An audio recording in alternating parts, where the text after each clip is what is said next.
जय हिंद दोस्तों, कैसे हो आप लोग। आप सबका स्वागत हमारे बीएसआर अड्डा पर। जैसा कि मैं सुरजीत आपके लिए जीएस फैकल्टी का आपके लिए आज पॉलिटी का कल से शुरुआत कर दिया था। तो पॉलिटी में कॉन्स्टिट्यूशन स्टार्ट किए थे। जैसा कि हम लोगों ने कल कॉन्स्टिट्यूशन के बारे में, फ्रेमवर्क, टाइम पीरियड के बारे में पढ़े। थोड़ा ओवरव्यू कर लेते, रिवीजन हो जाएगा कल का जो भी हमने पढ़ा था। कॉन्स्टिट्यूशन बताया था ये क्या है, एक तरह से रूल्स है, rule and sets of rules थे जो हमारे को बताते हैं जिन अपना देश को कैसे चलाना है। रूल एंड रेगुलेशन है। रिवीजन थोड़ा फास्ट करेंगे जिससे हम लोग टाइम थोड़ा कम लेंगे रिवीजन में, और बाकी जो पढ़ना आगे का हम लोग लेंगे। ठीक है, तो रिवीजन थोड़ा शॉर्ट रहेगा। सुप्रीम लॉ ऑफ लैंड रहता है। कॉन्स्टिट्यूशन क्या करता है, प्रोवाइड करता है convenience and regulation to the citizen living in a country. और जैसे कि आपको बताया था रिटन कॉन्स्टिट्यूशन और अनरिटन कॉन्स्टिट्यूशन कहाँ था। जो written constitution USA and India में है, और ये अनरिटन था ब्रिटेन में। बताया था आपको कैसा कैसा था। जो रिटन कॉन्स्टिट्यूशन है, जो सुप्रीम कॉन्स्टिट्यूशन माना जाता है। और रिटन कॉन्स्टिट्यूशन, अनरिटन कॉन्स्टिट्यूशन में क्या आता है, सुप्रीम पार्लियामेंट है। ठीक है। और ये मदर बोला जाता है रिटन कॉन्स्टिट्यूशन में, और इसको चाइल्ड बोला जाता है। और दूसरा क्या, तीसरा पॉइंट क्या था, कॉन्स्टिट्यूशन अमेंड इजिली कर सकते हैं, स्पेशल मेजोरिटी चाहिए होता है। बहुत टफ होता है रिटन कॉन्स्टिट्यूशन में, लेकिन अनरिटन कॉन्स्टिट्यूशन में बहुत फ्लेक्सिबल और इजी रहता है। और चौथा पॉइंट क्या था कि कॉन्स्टिट्यूशन अमेंड रिव्यू कोर्ट से रिव्यू कर सकते हैं। जो भी आप अमेंडमेंट बनाते हो, लॉ बनाते हो, इसको हम कॉन्स्टिट्यूशन की तरफ से जुडिशरी रिव्यू करती है, लेकिन अनरिटन कॉन्स्टिट्यूशन में नहीं करती है। और अगला क्या था, जिसे फ्रेमवर्क पढ़ा था कि 1895 में बाल गंगाधर तिलक ने कॉन्स्टिट्यूशन की मांग की थी, लेकिन अनऑफिशियल था। इसके वजह से इसको हम लोग बात नहीं किया क्योंकि अनऑफिशियल था इसके वजह से। लेकिन 34 में जो हमारे जो एम.एन. रॉय जो थे, सीपीआई जो थे, इनने पहली बार ऑफिशियल की मांग की थी। बट कांग्रेस कैसे पीछे रख सकता, क्योंकि सारा क्रेडिट मतलब एक कहावत कल कहा था आपको कि बीज बोझा हमने, पेड़ लगाया हमने, और फल खा रहा कौन, सीपीआई। तो कांग्रेस भी लेके आ गया, फर्स्ट कॉन्स्टिट्यूशन की मांग की थी। और 1998 में जवाहरलाल नेहरू जी ने कहा था कि हमें इंडिपेंडेंट बॉडी चाहिए, जो भी कॉन्स्टिट्यूशन बनेगा हम इंडिपेंडेंट बनाएंगे, नो इंटरफेरेंस ऑफ ब्रिटिश। तो यही इसमें बात किया था। जो लास्ट में वो 1940 में अगस्त ऑफर्स लाए थे ब्रिटिश पार्लियामेंट, जो लाई थे अगस्त ऑफर, जो एक्सेप्ट कर लिया था, तो भेजे थे लोग। और 1942 में जो गांधी जी मतलब जो वर्ल्ड वार हिटलर ने शुरू कर दिया था, 1939 में 45 तक चला था। हिटलर की वजह से देखा जाए तो हमें बहुत शुक्रगुजार होना चाहिए हिटलर का, कि इसके वजह से हम इंडिया आजाद हुआ। क्योंकि हिटलर बहुत ही क्रूर शासक था। ये कहता था कि अगर मैप पर कोई देश होगा तो सिर्फ ये होगा जर्मनी, और कोई नहीं। तो इसके वजह से, लेकिन आपको पता है कि जर्मनी हार गई वर्ल्ड वार 2। तो 1942 में जो आपके क्रिप्स जो आए थे मिशन लेके इंडिया में, तो गांधी जी ने इसको निखार दिया था। क्यों? क्योंकि post dated cheque Gandhi ji ने कहा था। पोस्ट डेटेड चेक इसलिए कहा था, जब गांधी जी ने क्रिप्स से क्वेश्चन पूछा कि वर्ल्ड वार कब तक खत्म होगा, तो इनके पास कोई आंसर नहीं था। That's why like Gandhi ji ने कह दिया it was a post dated cheque. और 1946 में कैबिनेट मिशन आया, क्योंकि वर्ल्ड वार 2 खत्म हो गया था। वर्ल्ड वार 2 के बाद कहते हैं ना कभी कभार कि जीत के भी हार जाते हैं। ब्रिटिश जीता तो जरूर वर्ल्ड वार 2, लेकिन इसने सारा इकोनॉमिक्स, सारा मिलिट्री, सारा लोग, पॉपुलेशन खत्म हो गया था। तो ये जीत के भी एक तरह से हार गया। अगर ये वर्ल्ड वार 2 में नहीं हारता तो याद रखना इंडिया कभी आजाद नहीं होता। मतलब कि लोग इसके नहीं मरते। इसके वजह से बहुत सारे देश को आजाद करना पड़ा। आपको पता है कि हमारे जो भी कॉमनवेल्थ नेशंस है, 82 शायद या 79 है कॉमनवेल्थ नेशन, वो इसीलिए है क्योंकि ब्रिटिश के कभी प्रीवियस में ब्रिटिश के पार्ट बने थे। ब्रिटिश ने इन सब पे रोल किया गया था, इसलिए कॉमनवेल्थ नेशन कहा जाता है। आप मुझे बताना, कमेंट में लिख के बताओ कि कॉमनवेल्थ नेशन कितने हैं टोटल। कमेंट में लिख के बताओ आप मुझे। चलो आज स्टार्ट करते हैं हम अपना कॉन्स्टिट्यूशन असेंबली। कॉन्स्टिट्यूशन असेंबली, जैसे कि इसमें कॉन्स्टिट्यूशन असेंबली जो इस समय पर था, 389 मेंबर थे। 389 मेंबर थे, लेकिन इलेक्टेड और नॉमिनेटेड दोनों थे। जैसे कि हमारे पीएम मनमोहन नरेंद्र मोदी जी कहां से, वाराणसी से इलेक्टेड है, तो यह है इलेक्टेड मेंबर। और जो हमारे लाइक सचिन तेंदुलकर हो गए, ये नॉमिनेटेड मेंबर है। तो इस समय पर क्या 389 मेंबर थे टोटल। 289 मेंबर वर इलेक्टेड, ये लोग तो इलेक्टेड थे, और 93 मेंबर नॉमिनेटेड थे। और जो चार मेंबर थे वो कमिश्नर एरिया दिल्ली, अजमेर, मारवाड़ और कुर्ज। कुर्ज जो लाइक आपका क्या तमिलनाडु में, और बलूचिस्तान जो पाकिस्तान में है। जैसे कि आपको मैं एक आपको एक चीज दिखा देता हूँ।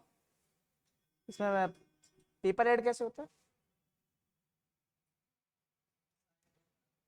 चलिए मैं आपको एक चीज दिखा देता हूँ आपका। जैसे कि कॉन्स्टिट्यूशन असेंबली, कॉन्स्टिट्यूशनल असेंबली एक आपको हेल्प हो जाएगा। 3 पार्ट में डिवाइड करते हैं। जैसे कि 389 मेंबर थे, 389 मेंबर थे, तो इसको 3 पार्ट में डिवाइड करते हैं, है ना। और जो 292 292 जो थे वो इलेक्टेड थे। 292 क्या इलेक्टेड मेंबर थे, 292 इलेक्टेड मेंबर, इलेक्टेड मेंबर कहां से थे, प्रोविंस से थे।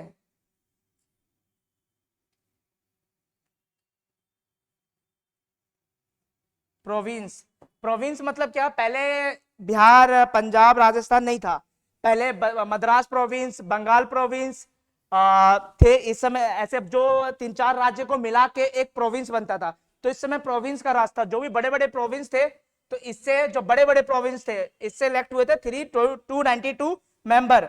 और जो चार चार जो छोटे छोटे जैसे स्टेट कह सकते हो, दिल्ली था, दिल्ली दिल्ली अजमेर, मारवाड़ और कुर्ज और बलूचिस्तान, वो 4 थे। 4, दिल्ली, अजमेर, कुर्ज जो आपका तमिलनाडु में, और बलूचिस्तान, ठीक है।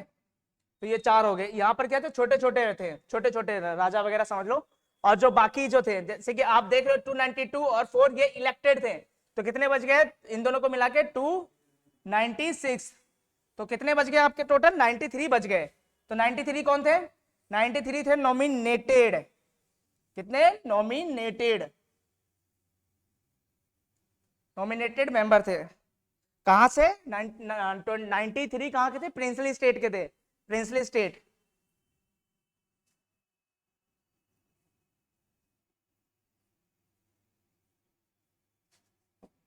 प्रिंसली स्टेट थे।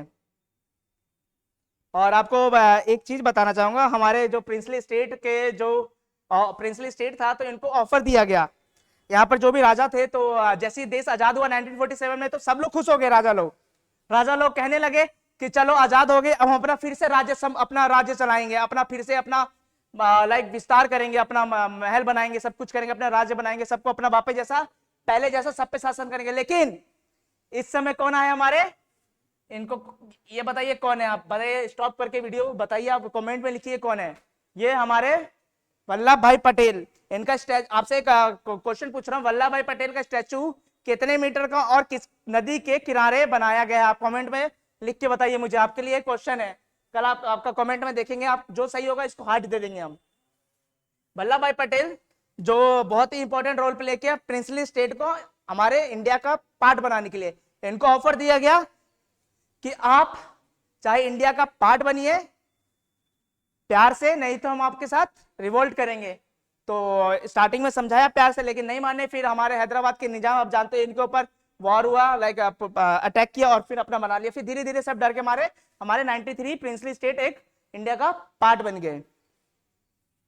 तो आप एक चीज है कि इस समय इलेक्टेड कितने थे टोटल, इलेक्टेड मेंबर कितने, 292 और 296, बचे कितने 73, 93। ओके, सो आप ये इलेक्टेड इलेक्टेड मेंबर, इलेक्टेड 296। और इस समय पर जो इलेक्टेड थे, इलेक्टेड मेंबर में अब मुझे बताइए कांग्रेस के कितने थे, मुस्लिम लीग के कितने थे, और लाइक अदर्स कितने थे। तो इसमें इलेक्टेड मेंबर जो 263 296 में से कांग्रेस के थे 208, और मुस्लिम लीग थे 73, और अदर्स कितने हैं 15, तो टोटल कितने हो गए 296। और आप एक बात याद रखना, क्वेश्चंस आपसे ये नहीं पूछेंगे कितने मेंबर थे, क्वेश्चन आपसे पूछेगा कि इलेक्टेड मेंबर कितने थे और नॉमिनेटेड मेंबर कितने थे, कांग्रेस की तरफ से कितने थे और मुस्लिम लीग की तरफ से कितने मेंबर्स थे। क्वेश्चन आजकल इसमें से आ रहा है, तो आप इसको एक बार नोट्स बना लेना, कॉपी में नोट्स बनाते लेके चलिए कि अच्छा फ्रेमवर्क बने जो आपको रिवीजन में बहुत ही इजी पड़े, हर टाइम जब मन करे आप उलट सकते हो और सिस्टमेटिक वे में जा रहे हैं। मैं जैसे कि मैंने आपको स्टार्टिंग में बताया था कि हम मोस्टली फोकस करेंगे क्वेश्चन ओरिएंटेड और टॉपिक ओरिएंटेड, लेकिन हमें बेसिक्स तो पढ़ना पड़ेगा ना, तो ये आपका बेसिक्स चल रहा है। और याद रखना जिसका फंडामेंटल स्ट्रांग है वो एनिमेशन मैटर इस्तेमाल करके अपना आंसर क्लिक कर देगा, अगर इसको क्वेश्चन समझ में नहीं आता है तो भी। तो याद रखना बेसिक का फंडामेंटल, मतलब फंडामेंटल पर आपको बहुत वर्क करना होगा। एक चीज और इधर लाइक इस समय पर आप सोचोगे, अच्छा एक क्वेश्चन था आपसे आपसे मैं क्वेश्चन पूछ रहा हूँ, हमने 389 मेंबर का ही क्यों बात किया, 400 कर सकते थे, 500 कर सकते थे, पॉपुलेशन तो इतना था, लेकिन 389 ही क्यों किया। इस समय पर हमारे पास 38 करोड़ जनसंख्या था, 38 करोड़ पार्टीशन के बाद पड़ा, तो यहाँ पर टोटल ये जो कहा गया है 389 मिलियन था, 389 मिलियन पीपल था, पीपल, तो one vote is equal to 1 million, तो ये था। आप सोचिए कि इस समय पर 38 करोड़ लोग थे भारत देश में, और आपको पता है अंग्रेज कितने थे, मात्र 1.5 लाख। अगर पूरे भारतीय एक हो जाते 38 करोड़, अगर सिर्फ भागा देते ना, इनके पीछे भागते, तो ये देश छोड़ के विदिन रातों रात निकल जाते, लेकिन नहीं। हमें पता है हमारे देश में कहते हैं हिंदू मुस्लिम भाई भाई, हिंदू मुस्लिम सिख ईसाई आपस में है भाई भाई, लेकिन कोई भाई भाई नहीं है, ये सिर्फ पेपर में और बोलने में अच्छा लगता है। इस समय पर अगर मुस्लिम और हिंदू सब एक हो जाते हैं तो इस समय पर अंग्रेज जैसा शब्द भारत में प्रकट ही नहीं होता। कहते हैं ना डिवाइड एंड रूल, इस समय पर डिवाइड एंड रूल अभी तक चल रहा है, अभी भी देख रहे हो हिंदू मुस्लिम के बीच में चल ही रहा है। तो आप समझ लीजिए कि all the people are equally, and एक वर्ड है ना यूनिटी एंड डाइवर्सिटी, तो इस पर अमल कीजिए आप। चलिए आगे बढ़ते हैं। कॉन्स्टिट्यूशन फाइनली एक्सेप्ट हो गया था कब, हमारे 26 नवंबर 1946 में हमने फाइनली एक्सेप्ट कर लिया कॉन्स्टिट्यूशन को। और जो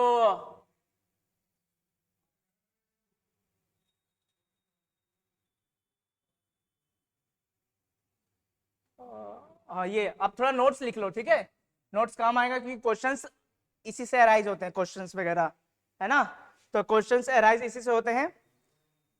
अच्छा इस समय एक और चीज लिख लो, इसमें मेल और फीमेल कितने, एक बार क्वेश्चन पूछा गया था यूपीएससी का, प्रीलिम्स में क्वेश्चन आया था कि कितने मेल्स थे इस समय पर, कितने फीमेल्स थे। यहां पर लिखा देता हूं आपको, आई होप आपको दिख रहा होगा, मेल एंड